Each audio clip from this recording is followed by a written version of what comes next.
দিন 15 পরিচয়, তাও বন্ধুকে ভরসা করেই গিয়েছিলেন দেখা করতে, কিন্তু সেটাই যেন কাল হলো। নিঃসঙ্গ বিধবাকে মায়ের সঙ্গে দেখা করানোর কথা বলে বাড়ি থেকে ডেকে নিয়ে এসে গণধর্ষণের অভিযোগ। গ্রেফতার মহিলার বন্ধুসহ 5 অভিযুক্ত। ঘটনাস্থল দুর্গাপুরের আমরাই গ্রাম।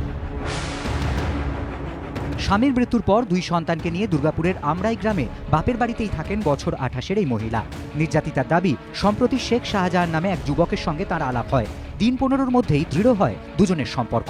মায়ের সঙ্গে দেখা করানোর নাম করে গত মঙ্গলবার সন্ধে তাকে ফোন করে বাড়ি থেকে ডেকে নিয়ে আসে শেখ শাহজাহান। কিন্তু অভিযোগ, বাড়িতে না এনে তাকে একটি নির্জন জায়গায় নিয়ে যায় সে। সেখানে শেখ শাহজাহান ও তার 4 সঙ্গী মহিলাকে গণধর্ষণ করে বলে অভিযোগ।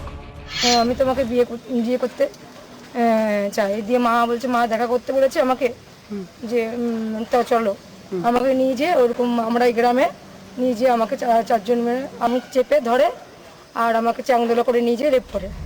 দুর্গাপুর মহিলা থানায় লিখিত অভিযোগ দায়ের করা হয়। তদন্তে নেমে মোবাইলের সূত্র ধরে অভিযুক্ত শেখ শাহজাহান ও তার 4 সঙ্গীকে গ্রেফতার করেছে পুলিশ। 15 तारीख को एक कंप्लेन आया था गैंग रेप का कि 5 लोगों ने एक लड़की का गैंग रेप किया है। इसके कंप्लेन को लेने के बाद इन्वेस्टिगेशन शुरू किया और जो 5 कंप्लेनेंट जिसके ऊपर कंप्लेन था उनको अरेस्ट कर लिया। हम लोग ये परेड वगैरह करेंगे।